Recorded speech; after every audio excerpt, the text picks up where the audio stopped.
Muito bom estar com vocês aqui. Eu não vou apresentar o nosso colega aqui porque ele é um amigo de longa data, amigo pessoal, e eu deixo que ele se apresente. E eu falei para ele que não pode sacanear o anfitrião. Boa tarde. Boa tarde. Como eu soube que o anfitrião é o Altieri, não sacanearia o Altieri, tá? Vamos lá, pessoal, tudo bem? Primeiramente, deixa eu falar quem eu sou e por que eu estou aqui tomando o tempo de vocês hoje. Eu me chamo Fabiola, sou um SRS. Para onde o microfone funciona? Trabalho para uma empresa chamada Wise e moro atualmente em Tallinn, na Estônia. Sim, essa Tallinn que vocês estão vendo aqui em cima. Essa cidade que parece um cenário de filme de Hollywood é Tallinn, da Estônia. Estônia, para quem lembra de geografia, do final do ensino médio, do final do ensino fundamental 2, lembrado lá da Revolução Bolchevique. Estônia, Lituânia, Letônia. Lembra? Eu ficava memorizando. Quais países da Revolução Bolchevique? Estônia, Lituânia, Letônia. Esses são os países, tá? Mais exatamente, Tallinn fica no norte da Estônia, na beira do Mar Báltico, 80 quilômetros através do mar de Helsinki, Finlândia. Sim, a terra da Nokia. Sim, a terra do criador do Linux, Linus Torvalds. E fica a 300 quilômetros da Rússia. Mas e a Ucrânia? Está longe, está quase 3 mil quilômetros ao sul. Está longe da gente. Tem 4 países entre eles, entre a Ucrânia e a gente. A Rússia não, a Rússia está ali do ladinho, São Petersburgo. A Estônia, não quero chatear a mente de vocês com história, mas a Estônia já foi parte da União Soviética, foi uma das repúblicas socialistas soviéticas. Eram vários países daquela região. Tudo que cobria da Rússia até a Polônia era a União Soviética, inclusive metade da Alemanha, chamada Alemanha Oriental. Quem gosta de história, quem gosta um pouquinho dessa parte da vida da geografia ou até de geopolítica, ali tem bastante conteúdo. Wise, a empresa que eu estava falando do trabalho, é essa aqui. Tá? É uma empresa especializada em transferências internacionais e gastos ao redor do mundo. Você cria uma conta, bota seu dinheiro em real, você pode converter para 80 moedas, mais de 180 moedas diferentes e gastar ao redor do mundo em mais de 140 países de uma forma bem simplificada. Tá? Mas isso não é a propaganda da Wise, não vou incomodar vocês com isso. O que eu vou falar para vocês hoje? Sobre qual assunto nós vamos conversar? Olha só, vamos falar sobre 4 coisas, tá? Primeiramente, nós vamos falar sobre design de sistemas. Nós vamos falar sobre design de sistemas. Antes de falar sobre design de sistemas, eu vou dar uma pequena introdução para vocês sobre computação em nuvem. Explicar um pouquinho como funciona a questão da nuvem, tá?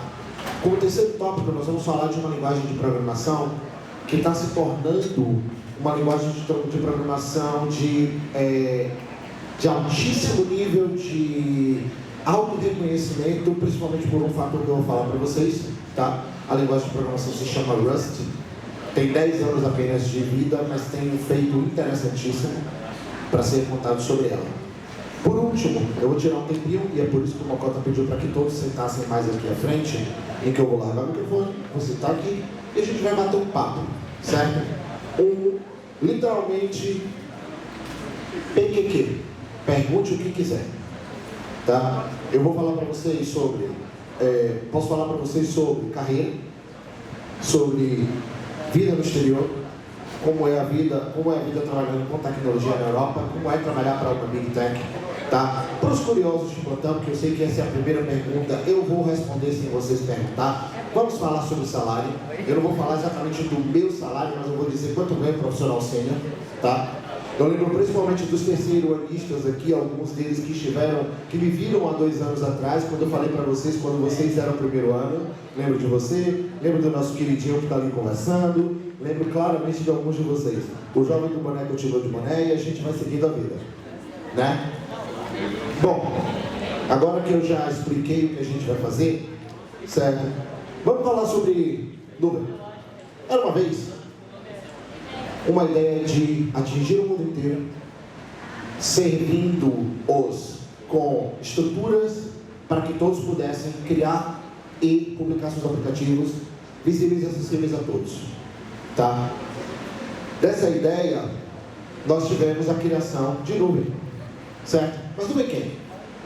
Bom, basicamente no mercado nós temos hoje diversos fornecedores de nuvem, mas os 3 principais são esses aí, tá? Amazon com a AWS, Microsoft com o Azure, esse Azinho azul, e o Google com o GCP, que é o Google Cloud Platform, que é esse que está embaixo aí, para esse losango bonitinho. Esse hexágono bonitinho, né? Não posso errar matemática, compro tudo de TI, né, gente? Bom, mas o que afinal de contas os provedores fazem? Eles têm um monte de servidores. Isso é a nuvem. Tá? Beleza. Falou tudo, não disse nada. Vamos nos aprofundar? Mas como? Como que a gente faz isso? Tá? A nuvem é baseada em um sistema de virtualização. Para os terceiranistas isso faz muito sentido, para os segundanistas isso já deve estar fazendo sentido agora. Basicamente, para o primeiro também. Ótimo! Sinal de que eu posso complicar o assunto. Bom, a nuvem é basicamente uma grande virtualização para todos. Como assim? Fornecedores como a Amazon têm data centers ao redor do mundo em diversos locais, inclusive um no Brasil, em São Paulo, e já está em construção o segundo data center da Amazon no Ceará, próximo a Fortaleza. Tá? E é uma empresa hoje global. Mas como funciona de verdade a nuvem? Por que virtualização? Imagine o seguinte. Imagine que você vai colocar o seu aplicativo na web. Tive uma ideia ótima. Vou colocar meu aplicativo na web. Como eu faço? Você precisa, de uma maneira ou de outra, ter servidores à sua disposição para que você possa colocar seu banco de dados, sua aplicação e outras coisas mais que você precisa. Certo? Tem 2 caminhos aí. Ou você tem na sua empresa um baita de um link de internet para suportar a carga dos seus clientes, com um monte de servidores que você vai colocar tudo isso, ou você contrata uma empresa de nuvem. Mas espera aí, eu acabei de falar que a nuvem é um bando de servidores, não é? Então quer dizer que cada vez que eu contrato a Amazon, eles pegam um gabinete, colocam num rack, ligam e fazem tudo isso? Não. É aí que a virtualização entra. Eles têm máquinas que são de última geração, com o máximo de recursos possíveis. Imagine uma máquina com tudo que pode, 2 processadores Xeon, que são próprios para servidores, com 128, 256 gigas de memória RAM, terabytes e terabytes de HD à disposição conectados via rede, certo? Utilizando o NAS. A virtualização, para quem já colocou em prática, você sabe, vocês pegam uma fração do recurso da máquina que você tem e entrega a uma máquina virtual que vai funcionar a partir daquele momento com aqueles recursos. Isso é o servidor de nuvem. Nada é mais útil para a nuvem do que isso. Tanto que se observarmos aqui a imagem, é exatamente isso. A infra que eu falo é o data center, certo? O hypervisor, como vocês já estudaram isso, é a camada mestre conectada ao hardware que disponibiliza os recursos de hardware para o software. No caso, as máquinas virtuais, cada um com sistema operacional, cada um com seus binários e bibliotecas e, por último, rodando o nosso serviço. Por que eu não coloquei nenhum sistema operacional aqui? Porque a ideia é essa, que seja agnóstico a sistema operacional. Uma camada de hypervisor pode, no mesmo momento, ter 3 máquinas Windows, 4 máquinas Linux, 3 máquinas Unix e por aí vai. Tá? Até para os rasteiristas de plantão, você pode ter um Hackintosh rodando, embora a Apple não suporte isso. Mas isso é detalhe. Tá? Então, se a gente fala de recursos de nuvem, nós estamos sempre falando disso. Ok? Certo. Vamos agora falar de design de sistemas? Olha só, eu vou passar aqui para o laptop tá? Então, olho na tela, não em mim. E vamos falar em como desenhar o sistema. Beleza. Eu vou mostrar para vocês uma ferramenta aqui simples, que eu utilizo com uma boa frequência, tá? Que é o ScaleDraw. É para desenhar, fazer designs rápidos e úteis para várias situações. Se vocês observarem aqui, no painel direito, eu tenho na biblioteca de imagens diversos ícones que eu posso usar. Nesse momento aqui, eu vou utilizar com vocês 5 ícones, tá? Primeiramente, o da nuvem, para mostrar para vocês onde tudo começa. Nós vamos ter um servidor de aplicação, que vai mostrar para vocês uma aplicação web, tá? E um banco de dados para servir os dados. Além disso, nós vamos ter esse ícone aqui que eu vou explicar já como é que ele funciona. Vamos para o design? Beleza. Vamos começar adicionando uma nuvem, tá? O nome do meu provedor de nuvem é Titio Mococa, tá? É ele que tem um banco de servidores lá e me vende um pedaço para ficar rico. Tá careca de saber o que está fazendo. Vamos lá. Dentro do servidor de nuvem, eu preciso colocar um servidor de aplicação com aquela minha ideia genial. Obviamente, eu preciso ter uma página que vai ser servida por esse servidor de aplicação, certo? Eu preciso ter um banco de dados e preciso ter esse cara aqui. Ok. Coloquei um monte de ícone na tela e isso quer dizer tudo, né? Não. Vamos dizer como as coisas se conectam? Beleza. A nuvem nós sabemos que é onde isso aqui tudo está dentro, tá? Então vamos esquecer. Digamos que na nuvem vem aqui os nossos clientes, eles vêm da internet. Como funciona? Eles vão falar com esse cara. Esse cara vai falar com esse cara, certo? Esse cara vai falar com esse cara. Nossa, agora que eu disse faz tudo sentido, tá? Tudo faz sentido. Não, quando você vai no Mercado Livre antes de comprar, a primeira coisa que você precisa fazer é login, né? Para identificar que eu sou e ter certeza. É nisso que aquele especial ali entra. Autenticação e manutenção da identidade, de acesso e identidade. É isso que o IAM quer dizer. Manutenção de acesso e identidade. Significa que eu tenho que clicar no login, vai aparecer uma página para mim, vou colocar meu usuário, Mococa Purinho 123, e vou colocar minha senha, amigo do Goku. Beleza.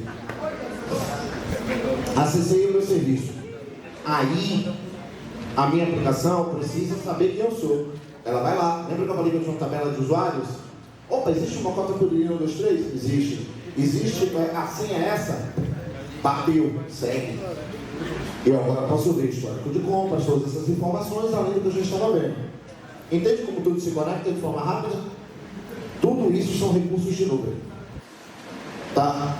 Então, se eu preciso desenhar uma aplicação, por menor que seja, eu preciso desses componentes, que já subiram, viu que minha aplicação cai toda hora, né?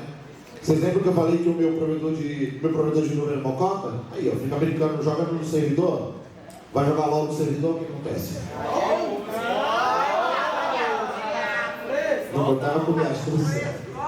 Não contava com minhas coisas, tio. Aí vamos lá. Tá bom, bonzinho, ele joga Dota. Não vamos zoar o tio. Só eu posso. Seguindo adiante, isso tudo se conecta. Então, minimamente, se você quer prover um serviço em nuvem, você já precisa ter esses 3 componentes. Ah, Fábio, é só isso? É assim que o Google funciona? Não, absolutamente não. Para dar uma referência para vocês, você lembra que eu falei que cada carinha desse é um serviço? O banco de dados é um serviço. A minha aplicação é um serviço. A autenticação e a autorização é um serviço. Na área da empresa que eu trabalho, nós temos 1.300 serviços desses rodando diariamente. 24 horas por dia, para atender 10 milhões de clientes ao redor do mundo. Só 10 milhões.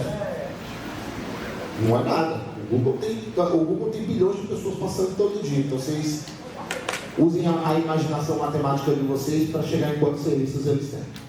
Tá? Obviamente, sugere uma conta. Colocar na nuvem é caro, porque eles estão te dando uma fração do serviço deles, que seria um pedacinho do servidor, mas eles estão tirando uma coisa muito importante de todos vocês: a manutenção. Se você não tem uma máquina no seu escritório, você não precisa limpar, abrir, checar, do HD queimou, tem que trocar, memória falhou, tem que trocar, precisa aumentar CPU, tem que aumentar. Toda essa parte é feita pelo provedor de nuvem. Então, existe um outro custo embutido nesse negócio, que é a abstração da manutenção. E, de acordo com o caso, nuvem é mais útil, ou o que a gente chama de on-premises, que é dentro da infraestrutura local, é mais útil. Ótimo, claro.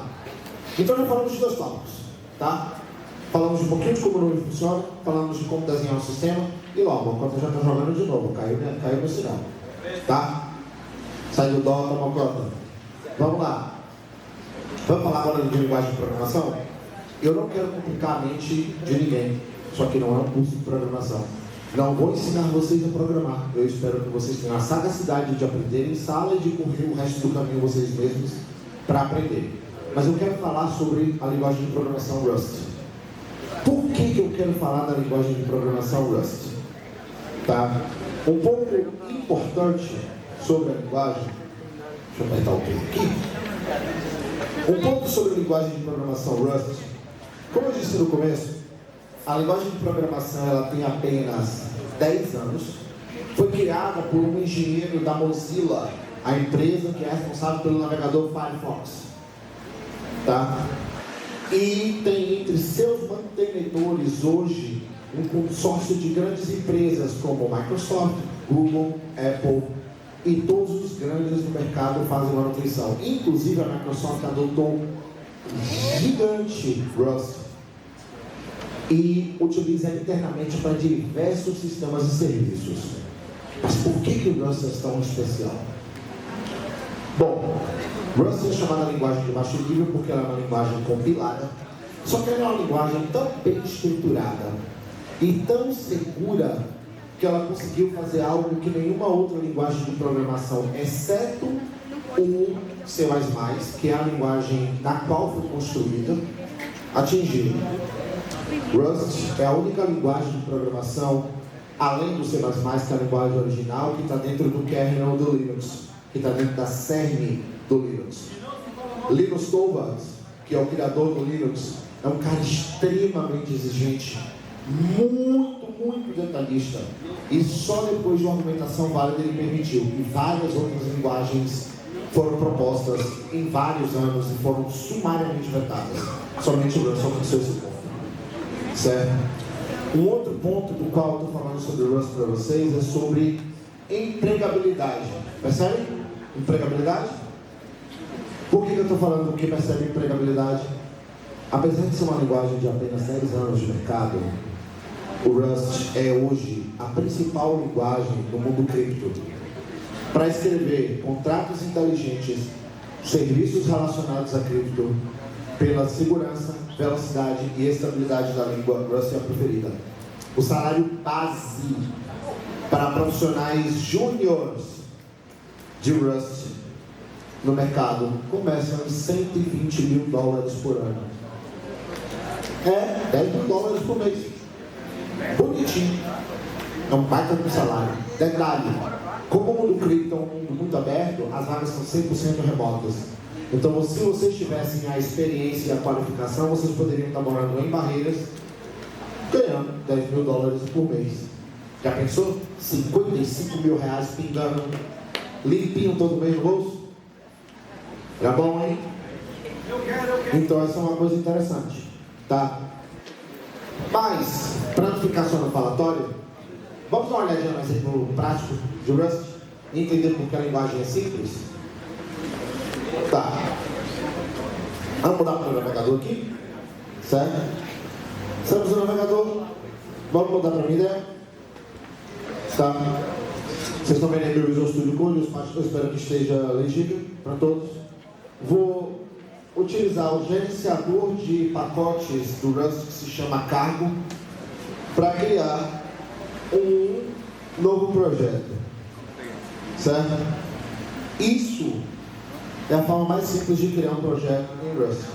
ele já queria o famoso Hello World para nós. E se eu digitar no 7, né? A gente vai conseguir ver o básico. Basicamente, escrever uma linha de Hello World no Rust é isso. 3 linhas de código. Digitei isso. Funciona. Prova. Vamos utilizar novamente o carro, que é o mesmo carinha, para rodar no meu projeto e ver o resultado. Tudo que eu preciso fazer é poder rodar ele no meu projeto. É carro runner. Hello World. Ótimo, legal, Fábio. Aprendi a fazer um Hello World. Já posso ganhar os 10 mil? Calma, né, jovens? A gente chega lá. Obviamente, por ser uma linguagem de programação de código aberto e tranquila, eu posso mostrar para vocês que existe, se vocês procurarem programação em Rust, vocês vão encontrar, existe uma versão em português, antes que perguntem, para que vocês possam aprender Rust. Esse manual existe em português, online, em várias línguas, vocês podem aprender a partir daí. Ah, mas eu ainda nem aprendi programação no CETEP. Leia aqui, que eu garanto que quando vocês chegarem no Portugal ou qualquer parte de algoritmos, vocês já vão estar um pouquinho avançados, tá? Tudo é questão de paciência. Beleza, legal, Fábio. Dá para mostrar algo mais difícil? Claro. Vamos ver algo mais complicado? Isso aqui é quando é um pouquinho mais complicado, tá? Quando fica um pouquinho mais complicado, fica assim. O que é isso? Isso aqui é um servidor web construído em Rust. Como assim? Significa que quando eu rodar esse código, eu posso ir no meu navegador, acessar minha máquina local e trocar informações com esse cara, certo? Se vocês olharem aqui, ó, eu estou aqui com a porta 4221, né? Então, tá tudo ok, tá tudo legal. Vamos rodar meu código para ver? Então, se eu rodar meu código, ele está dizendo que os logs vão aparecer ali, certo? Agora eu vou abrir uma nova aba no meu navegador, vou digitar aqui localhost, eu tenho essa página, se eu digitar aqui echo, certo? Alt R, meu carinha vai dizer Alt R para mim, certo? Eu vou mostrar o código e eu imagino que não vai fazer sentido, mas o importante é que vocês entendam que não é uma coisa que é coisa literalmente ensaiada, tá? Eu tenho aqui no meu pedaço do código informação que se o meu caminho começar com echo, eu vou pegar essa informação para saber o que está depois do echo e vou retornar ele aqui. É isso. Simples. Não é verdade? Beleza. Legal, Fábio, mas isso aí não parece um servidor web para mim não. Isso está parecendo alguma imitação que não faz nada. Eu quero uma imagem, alguma coisa, né? Então quando você abre uma imagem, você abre uma página, olha uma página com a imagem. Né? Bacana, né? Antes que os corajosos peguem o celular, deixa eu dar uma digitada aqui. Porque eu sei que normalmente vocês botam nessa foto, o Conta vai tirar a conta de todos vocês. Vai não. Mas como eu disse antes, eu estou cumprindo a minha promessa. Alt R é o nosso anfitrião. Eu não zoei Alt R. Na verdade, Alt R. Não. Então, cumpri minha promessa, eu não zoei o anfitrião. Né? Então, vejam. Por que eu estou falando tudo isso? Para abrir a mente de vocês que existe muito mais do que aquilo que vocês estão vendo aqui. Existe um setor rico, com várias opções, com várias oportunidades, com diversas opções de carreira que podem te levar a qualquer direção, incluindo uma das FAANG, uma das top 5 do mundo. FAANG, F-A-A-N-G, quer dizer as 5 maiores do mundo: Facebook, Apple, Adobe, Meta, Google, tá? Uma das top 5 do planeta. Não tem erro. Se você bater uma dessas 5, vai. Ah, mas como assim um brasileiro vai lá? Agora, por exemplo, super time de inteligência artificial do Google divulgou a lista do seu time. Tem um brasileiro lá. Fez toda a educação dele no Brasil. A única coisa que ele fez fora foi o doutorado que ele fez na Universidade de Washington, nos Estados Unidos. E dali ele seguiu adiante. Fez aonde? Todos os cursos dele até o mestrado? No ITA. O ITA é público. Então, se vocês estudarem, vocês podem passar também. Tá? Então tem caminho, tem rota. Basta estudar, continuar perseguindo e atrás dá certo. Ok. Agora que eu já fiz o básico, já mostrei para vocês, eu vou largar esse carinha aqui, tá? Vou sentar aqui e a gente vai poder conversar. Quem quiser chegar mais para frente para sentar e poder conversar, melhor. Daqui a pouco eu não preciso ficar gritando, porque eu não quero usar o microfone para justamente ficar uma coisa mais próxima e a gente não ter que ficar da gritaria.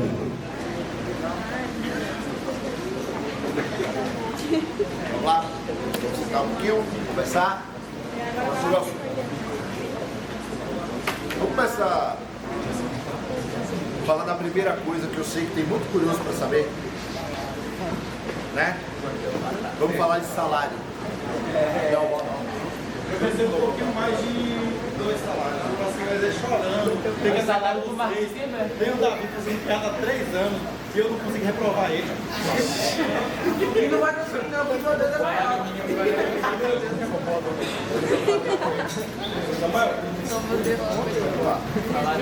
Eu estou acessando o site da empresa, da Wise, empresa de trabalho, porque tem uma coisa interessante. Um dos princípios que temos na nossa empresa é a transparência. Significa que nós publicamos a faixa salarial de acordo com o nível de cargos profissionais da empresa publicamente na internet.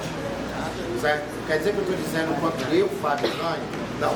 Eu ganho um número dentro dessa faixa que isso pertence a mim.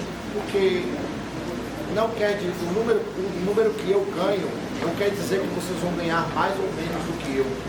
Vocês podem ganhar mais, vocês podem ganhar menos. Isso vai da carreira individual, isso vai da progressão individual de carreira de cada um. Certo? E de como você gera impacto na empresa. Tá? Como gerar impacto? Explode a empresa? Não. Mas dá para ter uma ideia. Olha só. Como eu me apresentei no começo, eu sou um SRE Sênior da Wise. Significa que nos nossos níveis que vão de IC1 a IC3, a IC6, eu sou IC3. Tá? IC3. Nós temos hoje contratações no nosso escritório da Estônia, em Londres, na Hungria, em Singapura, nos Estados Unidos, especificamente em Austin e Nova York, e no Brasil, que recentemente abriu no nosso escritório de São Paulo. A Wise recentemente resolveu expandir o escritório de São Paulo para se tornar um escritório completo de serviços, contratando programador e contratando engenheiros e líderes de engenharia para isso. Vamos começar falando do Brasil? Um engenheiro C3, no meu nível, ganha entre 25 mil e 30 mil reais por mês na empresa. Lembrando que são valores antes de impostos. Então, quando você coloca 27% de imposto de renda, mais contribuição social e etc., cai um pouquinho, certo? Mas se você ganhar um pouco, você vai ficar com uns 21, 22 mil reais líquidos no bolso todo mês. Tá bom, né? Na Estônia, esse mesmo profissional, o salário lá na Estônia ele é anual, ele ganha entre 66.600 e 82.800 euros por ano. Não façam a conta da conversão. Quem converte não se diverte. Por quê? Porque quem ganha em euro, gasta em euro. Tá? Se você mora no país, você ganha em euro, gasta em euro. Então, não faz muita diferença. Tá? Mas para dar uma referência para vocês entre custos de vida e poder aquisitivo, o iPhone mais novo do Brasil hoje custa entre 15 mil e 20 mil reais, não é isso? O 16, né? 16 Pro Max. Ele vai custar entre os 16 a 20 mil reais. Na Estônia ele custa entre 1.300 e 1.700 euros. Essa é uma diferença. Essa é a diferença do poder aquisitivo. O salário mínimo na Estônia, governamental, é 847 euros, com a renda média de 1.500 euros. Significa que, se você fizer uma economia de 200 euros por mês, em 8 meses você tem dinheiro para comprar um iPhone quase o maior modelo possível. Se você fizer uma economia de 8 meses, de 25% do seu salário no Brasil, do salário mínimo, você não chega nem perto. Essa é a diferença do poder aquisitivo. Isso é poder de compra. Quando vocês ouvem todo mundo falar em poder de compra, é isso. É quantos dinheiros compra aquela coisa em países diferentes. Eu estou falando do iPhone porque o iPhone é muito popular, mas é um dos produtos mais inflacionados do mundo. Não existe justificativa financeira para um iPhone custar 15 mil reais no Brasil. É literalmente hype. Tá? É um produto de luxo. Literalmente. Agora, a gente pode falar em outros produtos que dão uma referência. Por exemplo, uma cartela de ovos na Estônia com 10 ovos. Caixinha, custa 3 euros. Mais caro. Mais barato é 1,30. Então aí vocês conseguem tirar uma diferença. Tá? Beleza. Falamos de salário. Já matei a dúvida, principalmente dos terceiros que adoram saber quanto é que estão chegando na boca de formato, com doido para ficar ricos, né? Perguntem o que vocês quiserem. Eu tenho uma pergunta. Fala. Se o senhor fala outra língua. Falo. Eu falo 4 línguas fluentemente: português, inglês, espanhol e italiano. Entretanto, no meu trabalho eu só utilizo o inglês por trabalhar para uma Big Tech, a língua é inglês. Nós somos uma empresa policultural e multinacional. Significa que temos pessoas de todos os lugares do mundo trabalhando. No escritório que eu trabalho tem 2.600 pessoas de todos os lugares do mundo, literalmente. Então, para facilitar, a língua padrão é inglês. É assim minha carteira. Oi? Assim minha carteira. Assina, mas o que você vai fazer com essa assinatura? Trabalhar. Tá, mas eu não tenho empresa, nem no Brasil eu moro. Como eu faria isso? Vai pra lá.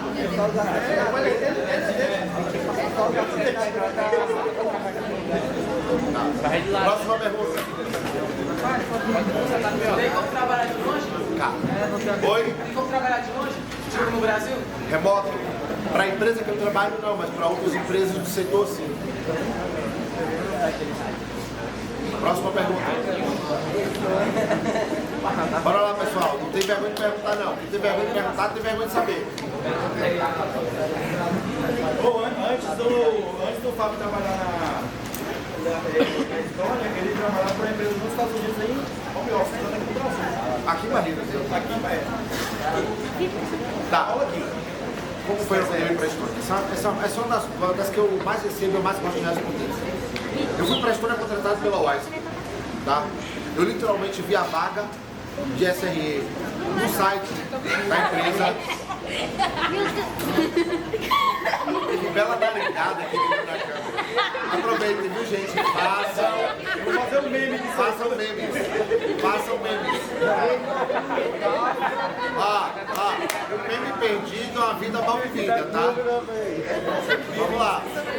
Eu vi a vaga no Wise.jobs, que é o nosso site de empregos.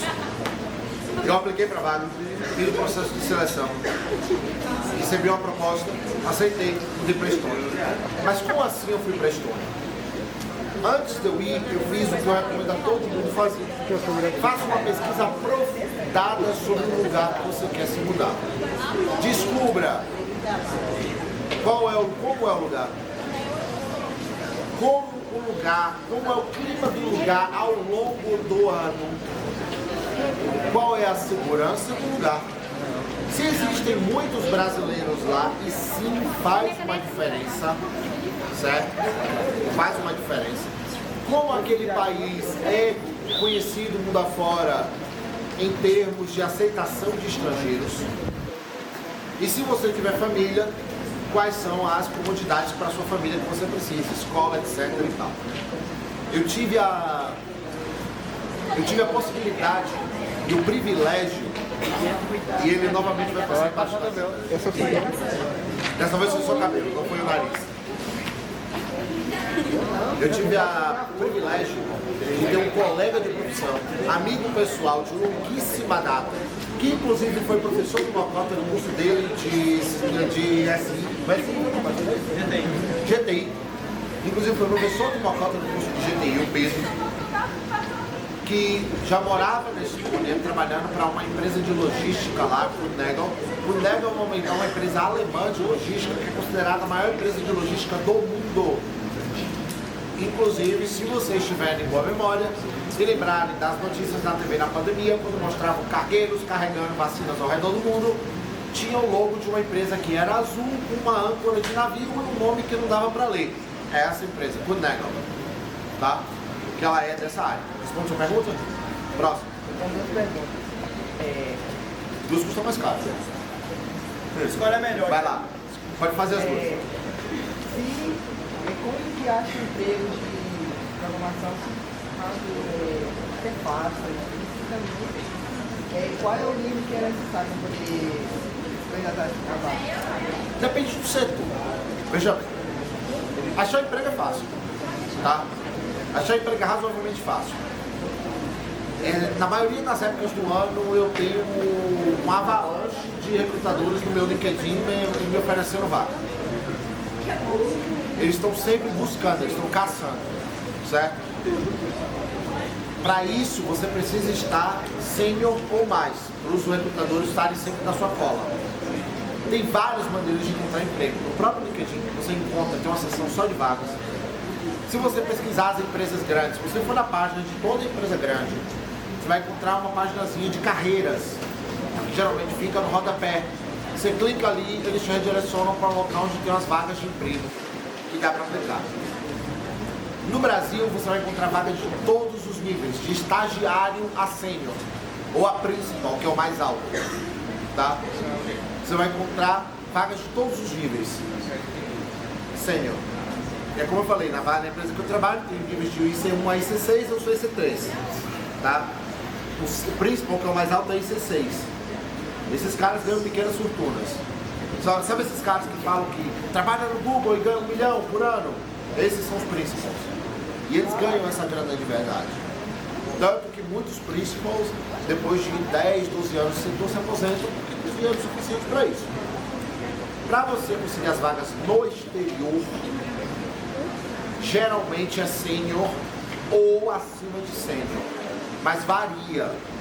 Exemplo, eu sei de que recentemente houveram vagas em Portugal e na Espanha para profissionais de nível pleno, júnior, pleno, sênior, staff, principal. Tá? Então, para nível pleno, quer dizer que tem 3 anos e meio de mercado, vagas efetivas na Europa. E em Portugal ainda era mais fácil, porque não pedia inglês, obviamente, porque normalmente são empresas nacionais, mas o dia a dia é em português no país. Então não é tão taxante. Responde suas duas perguntas? Fala. Duas perguntas também. Qual o salário dos principals e qual nível você é?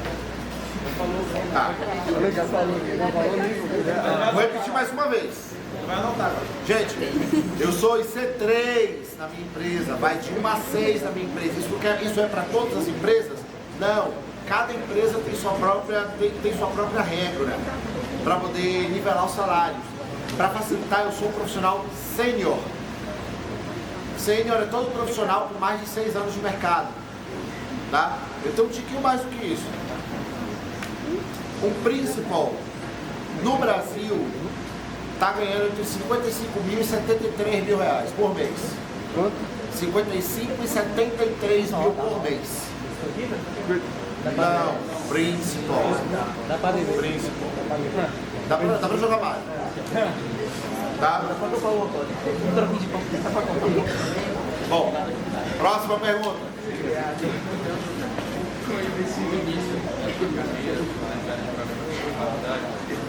O início da minha carreira foi interessante, porque, como eu disse, eu tenho um pouquinho de tempo nesse setor.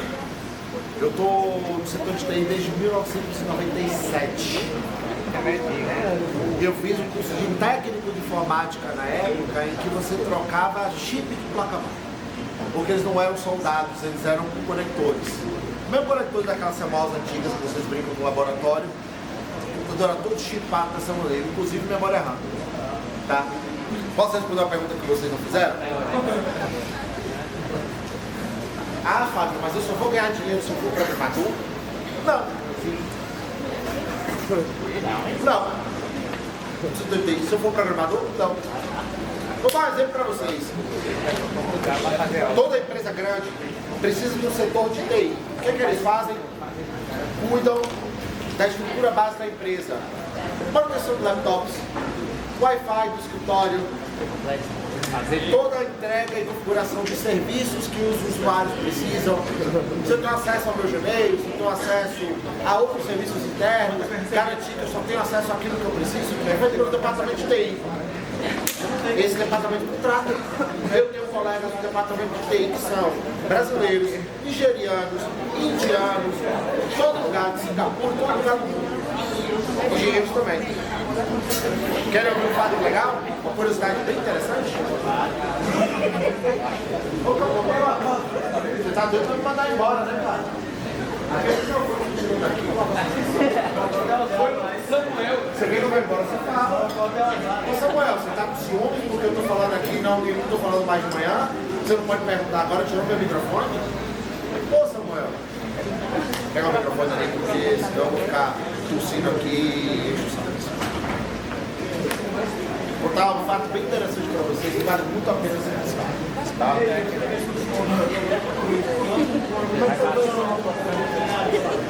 Oi? Ele perguntou quanto profissional como ele ganharia. Mocota? Mocota ganharia facilmente entre 50 e 80 mil euros.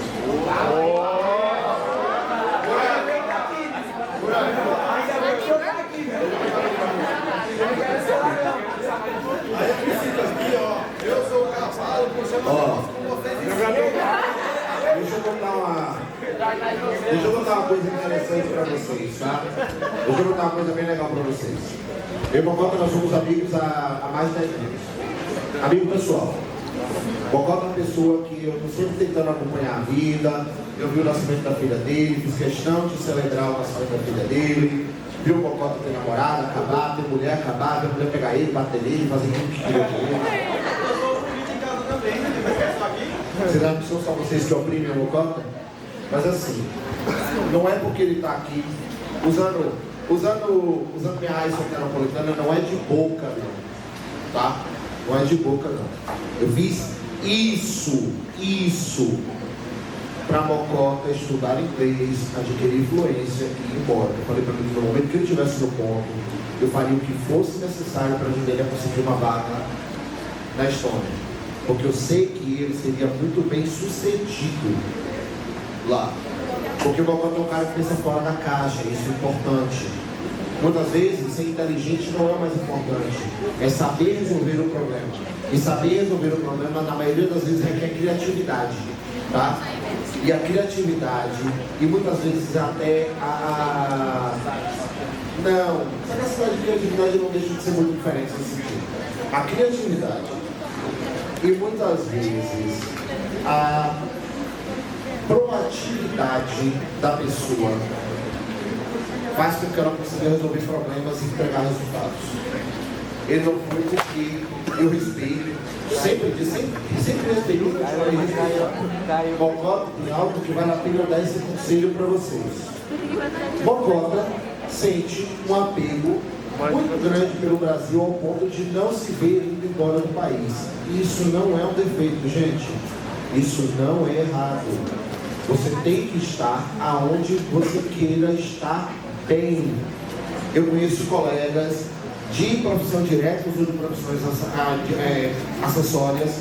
Tem um colega, por exemplo, que ele é de Campinas.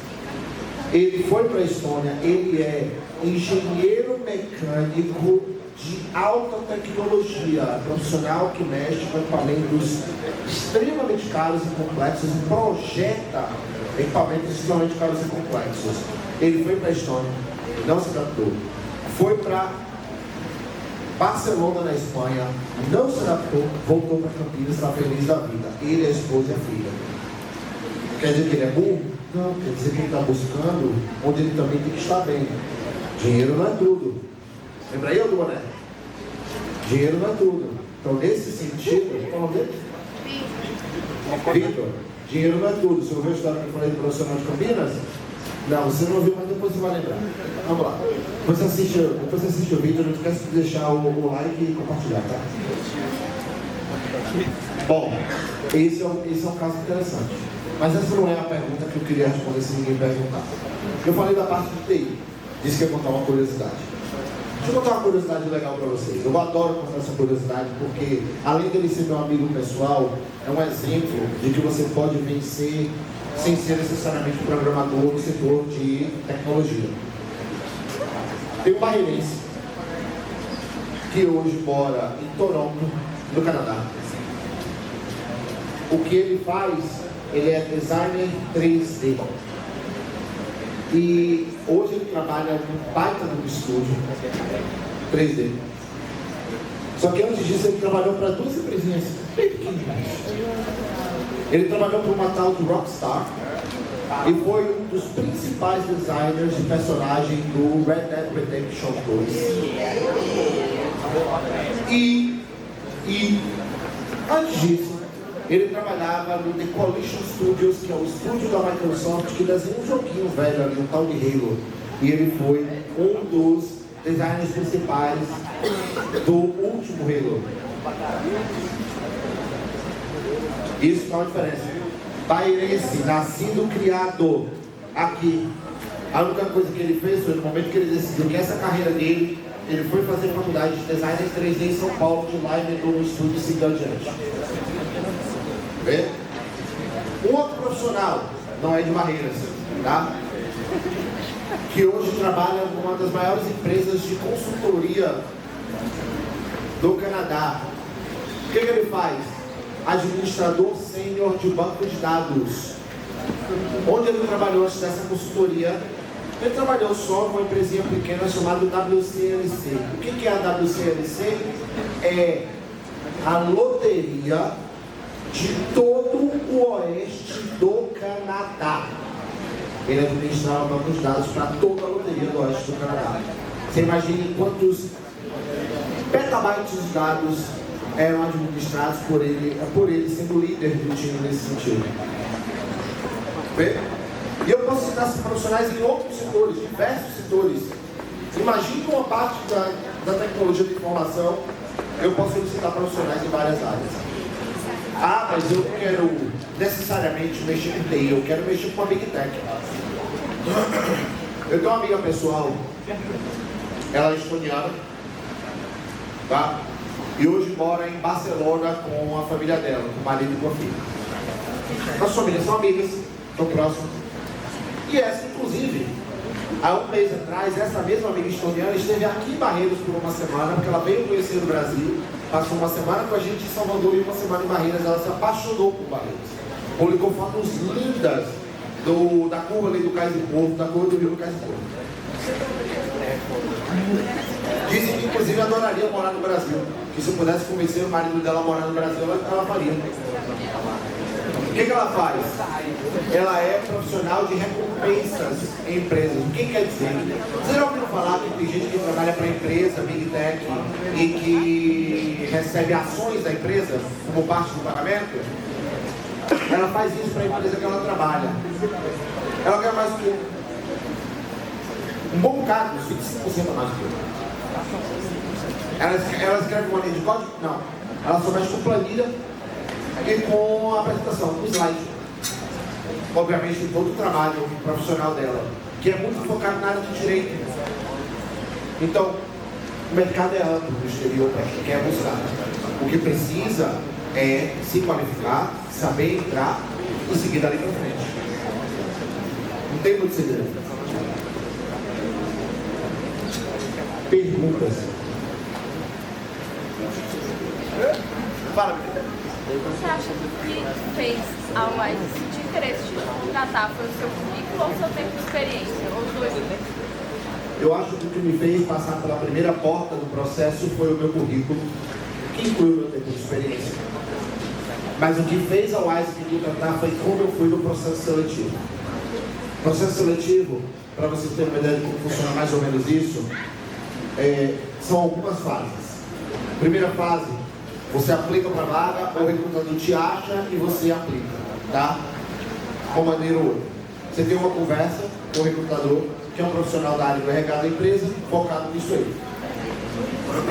Passou a primeira entrevista, você tem uma segunda fase, que geralmente para engenharia é técnica. No meu caso, foi uma prova de conhecimento técnico de programação. Fiz essa prova, passei para a terceira fase. Foi uma prova de design de sistemas na terceira fase. Lembra que eu postei aqui esse pedacinho? Eu fiz algo um pouquinho maior do que isso. Eu redesenhei o Netflix, que é parte do processo. Tá? Não é que eu fiz algo especial, não, é porque isso é perguntado para todo mundo. Como você faria um novo Uber? Como você faria uma nova Netflix, etc. É o horário do busão, né, galera? Tô vendo essa galera sair na francesa aí. Bom, a quarta fase. Ei, Diogo, você não, volta. Eu fiz uma prova com o líder do produto da equipe e o líder, em que a gente bateu papo sobre o assunto. Por último, foi a oferta. E a empresa faz a oferta, você aceitar o negócio ou tentar negociar.